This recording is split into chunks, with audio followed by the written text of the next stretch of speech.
It's Monday, August 5th, 2013, and let's talk about what happened this weekend over at xdadevelopers.com.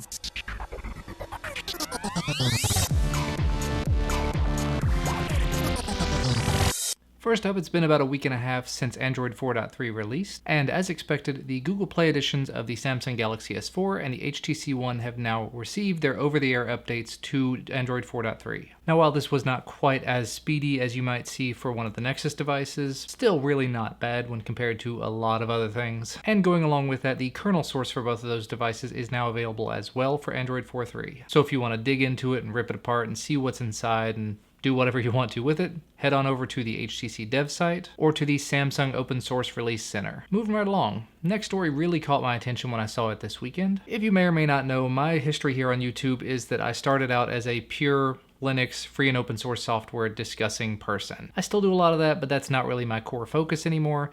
But still, when I see a story pop up talking about the Free Software Foundation, I just kind of have to talk about it. In this case, the Free Software Foundation has decided that they want to take Android and turn it into a completely free, libre, open, whatever you want to call it, operating system. Now you might be saying, but Android is free, it's open source, it's all of this stuff. Kind of. Effectively, for a lot of devices, for really the grand majority of devices, there is some sort of a dependency on closed source proprietary blobs, things that, in the terms of the Free Software Foundation, limit the usability, limit the user, restrict freedoms. So what they've started doing is working on a free and open source, truly free and open source version of Android they're calling Replicant. And from the blog post over on their site, they have got it running on 10 different devices. The majority of them seem to be Nexus devices and Galaxy devices, so Samsung Galaxy class devices, with things going as far back as like the HTC Magic, I think was one of them, and the Galaxy S and the Nexus One, all the way up to things like the Galaxy S3. I don't think the Galaxy S4 is on that list yet, but probably will be before too much longer. So if you are in that class of people that are really interested in having everything be free and libre and open source, you may want to take a look at this blog post over on the Free Software Foundation website just to get some more information. And honestly, hopefully there will be more devices supported on it in the future. And moving right along, in the last few videos we've talked quite a bit about the Google Chromecast device and how it's been hacked and rooted and opened up and everything like that. Well, in the last few days, an over-the-air update has been pushed out to Chromecast, so if you had your device online, the grand majority of you probably already have this over-the-air update. Well, XDA4 member Ticheb has put together an informational thread about this over-the-air update,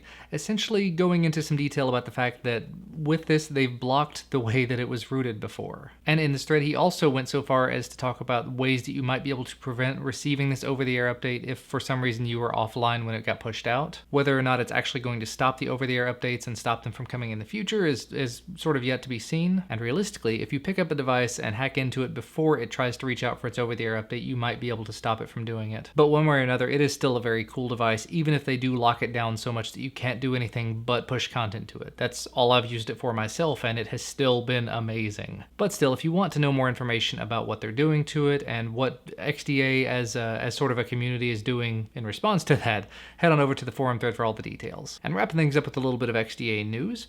If we've not mentioned it enough, and I'm sure we have mentioned it quite a few times at this point, XDA DevCon is coming up next weekend, August 9th through the 11th. And if you have not picked up a ticket already, tough. Tickets have officially sold out as of this weekend. So we've got all the sponsors lined up, we've got all the scheduled speakers lined up, we've got everything set to go. I fly out on Friday and I'm pumped, I'm ready to meet some of you guys, and I'm ready to be at another convention with you guys. So I hope you're ready as well, and I look forward to meeting some of you guys there. And additionally, we spoke a little while back about the XDA Sony Tablet Z competition, where with the right development projects, you might be able to win a Tablet Z. Well, 10 projects were selected to receive those development tablets. 9 of those people actually responded, and it looks like the development has been in progress, and now it's time for the community to vote on what is their favorite project, what they think has the most potential and everything. There are some eligibility requirements in terms of being able to vote for it. You just mainly have to have had an account before the competition started. 1 vote per person, everything like that. Really, it's kind of obvious rules there. So if you want to look at all of the projects, if you want to see what everything's about and cast your vote, again, check the link down in the video description. And finally, 2 other videos were posted to XDA Developer TV this weekend by Jace. The first one was titled Don't Call Yourself a Programmer, although I didn't really catch the meaning of the title. Effectively, it goes into talking about how developers are not CFOs. Developers are not financial people. We're not there to help you meet your financial goals. We're not there to make it cost effective. We're there to create a product. We're there to fix a product, something like that. To learn a little bit more about that, to see what Jace's opinion on the subject is, head on over to his video for all the details. And the other video he made was talking about creating an Android app, specifically talking about the pitfalls that you fall into, about how you can take all of this time preparing your application, testing it on everybody that you know, maybe get 20, 30, 40 people you know to test it, you put it out there in the market, and it just flops. So yeah, if you are worried about this yourself, you might want to watch his video just to get the information on that as well. But anyway, I think that's going to be about all from me for today. As always, make sure to hit that like button down below if you like this video, and subscribe to receive our content as soon as it becomes available. If you'd like to know a little bit more about me, my channels can be found at the bottom of the video description also. Thanks so much for watching though, and I will see you again on Friday.